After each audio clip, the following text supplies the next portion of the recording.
28 વર્ષમાં કાયમી હું સત્તા માથે રહીશું અને એક સરપંચ કે એક કોન્ટ્રાક્ટ કે એક માણસ ખાલી હમ ખાવા માટે અને દાખલો પુરવાર કરવા માટે લાવો કે ગેડીબેને આની ચા પીધી હતી ને એ દાડે અધિસંસદમાં શપથ નથી લીધા અને રાજીનામું આલી દઈશ અને એટલા માટે કરીને લોકો રહેશે. ક્યાંક ને ક્યાંક ઘણું બધું ગોત્યું હોય અને એટલા માટે ચોક્કસથી એટલું કહીશ કે ગેડીબેન પૈસા માટે હોત તો ઘણા બધા વેચાઈ ગયા હોત.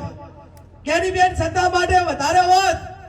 તો આ ચૂંટણી આવા સંઘર્ષના સમયમાં ધારાસભ્ય હોવા છતાં લડોત નહીં.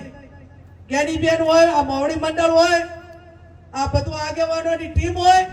એ ક્યાંક ને ક્યાંક લોકો માટે સમર્પિત છે અને લોકો માટે સમર્પિત છે. ત્યારે